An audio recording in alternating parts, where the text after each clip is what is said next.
നമസ്കാരം. ഇറാനെതിരെ ഇസ്രായേലും അമേരിക്കയും നടത്തുന്ന സംയുക്ത ആക്രമണം ഇന്ന് 20 ദിവസം പിന്നിടുകയാണ്.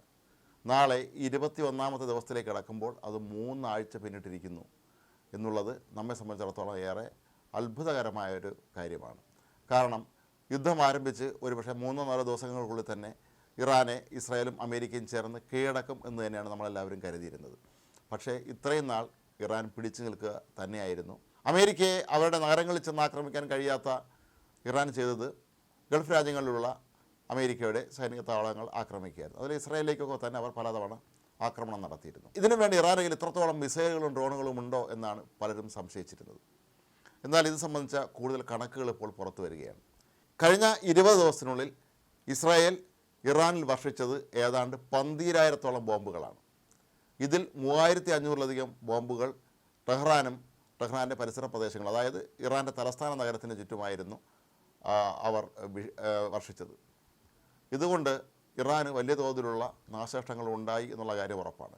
ആദ്യ ദിവസം തന്നെ അവർ ആക്രമണം നടത്തുമ്പോൾ അതിനെക്കുറിച്ച് പിന്നീട് പറഞ്ഞിരുന്നത് 40-40-40 എന്നാണ്. അതായത് 40 സെക്കൻഡ് കൊണ്ട് 40 ബോംബുകൾ 40 ഇറാനിലെ ഉന്നതരെ വധിച്ചു എന്നുള്ളതിനെയാണ് ഇത് സൂചിപ്പിക്കുന്നത്. സാധാരണഗതിയിൽ പലപ്പോഴും ഒരു രാജ്യത്തെ ആക്രമിക്കുമ്പോൾ അവിടുത്തെ ഭരണാധികാരിയൊക്കെ ഏറ്റവും അവസാനമായിരിക്കും വധിക്കുക. പക്ഷേ ഇവിടെ സംഭവിച്ചത് ആക്രമണം ആരംഭിച്ച കഴിഞ്ഞ മാസം 28-ാം തീയതി തന്നെ ഇറാനിലെ പരമോന്നത നേതാവായ അയത്തുള്ള അലി ഖമേനിയെയും അയാളുടെ കുടുംബാംഗങ്ങളെയും അതുപോലെ അവിടുത്തെ ഉന്നതരായ സൈനിക മേധാവികളെ എല്ലാവരും തന്നെ ഒറ്റയടിക്ക് വധിക്കാൻ അവർക്ക് കഴിഞ്ഞിരുന്നു. എന്നാൽ ഇറാൻ ആകട്ടെ കട്ടയ്ക്ക് പിടിച്ചു നിൽക്കുക തന്നെയായിരുന്നു കുറേ നാളുകളെങ്കിലും. കാരണം അവരുടെ കൈവശം അത്രത്തോളം മിസൈലുകളും ഡ്രോണുകളും ഉണ്ടായിരുന്നു.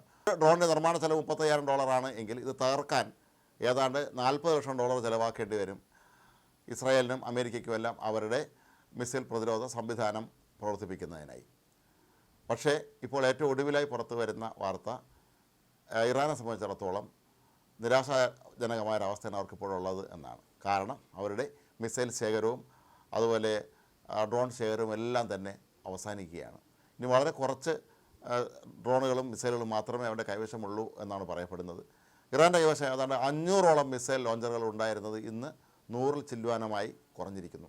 കാരണം ഇസ്രായേലും അമേരിക്കയും വളരെ കൃത്യമായി ഇവരുടെ ആയുധ നിർമ്മാണശാലകളും അതുപോലെ ആയുധപ്പുരകളും എല്ലാം തന്നെ ലക്ഷ്യമിട്ട് നടത്തിയ അതിശക്തമായ ആക്രമണത്തിൽ അവരുടെ പ്രതിരോധ സംവിധാനം അപ്പാടെ തകർന്ന് തരിപ്പണമായിരിക്കുന്നു.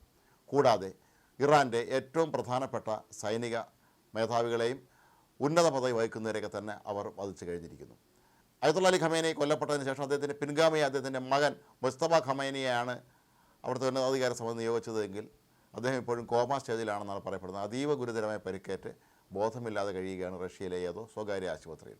2 കാലുകളും നഷ്ടപ്പെട്ടതായും അദ്ദേഹത്തിൻ്റെ കരളിനും വയറിനുമൊക്കെ തന്നെ ഗുരുതരമായ രീതിയിലുള്ള പരിക്കേറ്റതായും ഒക്കെയാണ് ഇപ്പോൾ റിപ്പോർട്ട്. തന്നെ പിതാവിൻ്റെ പിൻഗാമിയാക്കിയ കാര്യം പോലും ആ വ്യക്തി അറിഞ്ഞിരുന്നില്ല എന്നാണ് പറയപ്പെടുന്നത്.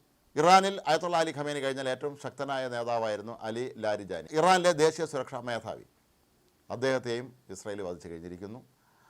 ഇന്ന് സംഭവിച്ചത് ഇറാൻ്റെ ഏറ്റവും പ്രധാനപ്പെട്ട സൈനിക വിഭാഗമായ ഇസ്ലാമിക് റവല്യൂഷണറി ഗാർഡ് കോർപ്സിൻ്റെ വക്താവിനെയും സൈനിക വക്താവിനെയും ഇസ്രായേൽ വധിച്ചിരിക്കുന്നു എന്നുള്ളതാണ്. ചുരുക്കത്തിൽ അവരുടെ പ്രധാനപ്പെട്ട നേതാക്കന്മാരെയും അവരുടെ ആയുധപ്പുരകളും അവരുടെ ആണവ കേന്ദ്രങ്ങളും ഫോർദോ പോലെയുള്ള അവരുടെ ഏറ്റവും പ്രധാനപ്പെട്ട ആണവ നിലയങ്ങളൊക്കെ തന്നെ ഇതിനോടകം തകർത്ത് കഴിഞ്ഞിരിക്കുന്നു. അങ്ങനെ നോക്കുമ്പോൾ ഇറാൻ ഏതാണ്ട് നിൽക്കക്കളിയില്ലാത്തൊരവസ്ഥയിലേക്ക് ഇനിയുള്ള ദിവസങ്ങളിൽ എത്തുമെന്നുള്ളത് ഉറപ്പാണ്. ഇറാൻ ഇസ്രായേലിലേക്കും അതുപോലെ ഗൾഫ് രാജ്യങ്ങളിലൊക്കെ നടത്തിയ ആക്രമണങ്ങളെ ഫലപ്രദമായി പ്രതിരോധിക്കാൻ അമേരിക്കയ്ക്കും ഇസ്രായേലിനും കഴിഞ്ഞിട്ടുമുണ്ട്. ഇനി എത്ര നാൾ ഈ യുദ്ധം തുടരും എന്ന ചോദ്യത്തിന് ഇപ്പോൾ പ്രതിരോധ വിദഗ്ധർ പറയുന്നത് ഇറാന് കീഴടങ്ങാതിരിക്കാൻ കഴിയുകയില്ല. ഈ ദിവസങ്ങളിൽ തന്നെ യുദ്ധം അവസാനിക്കാനാണ് സാധ്യത എന്നാണ്. കാരണം പിടിച്ചു നിൽക്കാൻ ഇനി ഒന്നും തന്നെ ഇറാൻ്റെ കൈവശമില്ല. പ്രധാനപ്പെട്ട വ്യോമസേന താവളങ്ങൾ അവർ തകർത്തു, അതുപോലെ നേതാക്കന്മാരെ വധിച്ചു, ആണവ കേന്ദ്രങ്ങൾ തകർത്തു. അങ്ങനെ നോക്കുമ്പോൾ ഇറാൻ ഇത്രയും കാലം എന്തൊക്കെയാണോ തങ്ങളുടെ ഒരു ബലം എന്ന് കരുതിയിരുന്നത് അതെല്ലാം തന്നെ പൂർണ്ണമായും തകർത്ത് തരിപ്പണമാക്കാൻ ഇസ്രായേലിനും അമേരിക്കയ്ക്കും കഴിഞ്ഞു എന്നുള്ളതാണ്. ഇറാൻ ഒരു വലിയ രാജ്യമാണ്. അങ്ങനെയുള്ള രാജ്യത്ത് ഇത്രയധികം ബോംബുകൾ വർഷിച്ചിട്ടുണ്ടെങ്കിൽ അതിൻ്റെ പ്രത്യാഘാതം എന്തായിരിക്കുമെന്ന് നമുക്ക് ഊഹിക്കാനേ കഴിയുകയുള്ളൂ. തലസ്ഥാന നഗരമായ ടെഹ്റാനിലും പരിസര പ്രദേശങ്ങളിലും ഒക്കെ തന്നെ ആയിരക്കണക്കിന് ബോംബുകൾ ഇസ്രായേൽ വർഷിച്ചിട്ടുണ്ടെങ്കിൽ ആ തലസ്ഥാനത്തിൻ്റെ അവസ്ഥ എന്തായിരിക്കുമെന്ന് നമുക്ക് ഊഹിക്കാം. ഇറാൻ്റെ എണ്ണപ്പാടങ്ങൾ ഇനി ആക്രമിക്കുകയില്ല എന്ന് ഇസ്രായേൽ പ്രധാനമന്ത്രി ബെഞ്ചമിൻ നെതന്യാഹു പ്രഖ്യാപിക്കുകയും ചെയ്തിട്ടുണ്ട്. ഇക്കാര്യത്തിൽ തങ്ങൾ അമേരിക്കയെ നിർബന്ധിച്ചിട്ടില്ല എന്നും അദ്ദേഹം പറഞ്ഞു. എല്ലാ കാര്യത്തിലും തങ്ങൾക്ക് തന്നെയാണ് ഇതിൻ്റെ പ്രധാന ഉത്തരവാദിത്തം എന്നുള്ള രീതിയിലാണ് നെതന്യാഹു സംസാരിച്ചത്. നെതന്യാഹു കൊല്ലപ്പെട്ടുവെന്നും നെതന്യാഹുവിന് ഗുരുതരമായ പരിക്കേറ്റുവെന്നും നെതന്യാഹുവിനെന്ന് പറഞ്ഞ് കാണിക്കുന്ന വീഡിയോകൾ പലതും AI നിർമ്മിതമാണെന്നൊക്കെ ആരോപണങ്ങൾ ഉയർന്നപ്പോൾ വാർത്താ സമ്മേളനം നടത്തിയാണ് നെതന്യാഹു താൻ ജീവനോടെ ഉണ്ട് എന്നുള്ള കാര്യം വെളിപ്പെടുത്തിയത്. ഏതായാലും ഈ യുദ്ധം ഇറാന് നൽകിയത് വലിയൊരു തിരിച്ചടി തന്നെയാണ്. അവിടെ ശരിക്കും പറഞ്ഞ പോലെ നാഥനില്ലാ കളരിയായി മാറിയിരിക്കുന്നു. കാരണം പ്രധാനപ്പെട്ട എല്ലാ നേതാക്കളും കൊല്ലപ്പെട്ടിരിക്കുന്നു, അവിടെ എല്ലാ സംവിധാനങ്ങളും തകർന്നിരിക്കുന്നു. അവിടെ ഇനി ആരാണ് കാര്യങ്ങൾ മുന്നോട്ട് കൊണ്ടുപോകേണ്ടതെന്നുള്ള കാര്യത്തിൽ പോലും ഒരു അവ്യക്തത നിലനിൽക്കുന്നുണ്ട്. അവിടെ പ്രസിഡന്റ് ഉണ്ടെങ്കിൽ പോലും അദ്ദേഹത്തിന് പ്രത്യേകിച്ച് അവിടെ അധികാരങ്ങളൊന്നും തന്നെ ഇല്ലാത്തൊരവസ്ഥയുമാണ് ഉള്ളത്. പെഷസ്കിയാനെ സംബന്ധിച്ചിടത്തോളം അദ്ദേഹം കുറച്ചൊരു പാശ്ചാത്യ അനുകൂലിയാണ് എന്നുള്ളൊരു ആരോപണവും ഇറാനിലുണ്ട്. അപ്പോൾ ഈ ഒരു സമയത്ത് ഒരു ജനകീയ മുന്നേറ്റം ഉണ്ടാവുകയും അങ്ങനെ ഒരു ഭരണമാറ്റം നടക്കുകയും ചെയ്യും എന്ന് തന്നെയാണ് പൊതുവെ കരുതപ്പെടുന്നത്. ഏതായാലും ഇറാനെ സംബന്ധിച്ചിടത്തോളം ഇതൊരു വലിയ തിരിച്ചടി തന്നെയാണ് ഈ യുദ്ധത്തിൽ നിന്ന് അവർക്ക് ലഭിച്ചിട്ടുള്ളത്.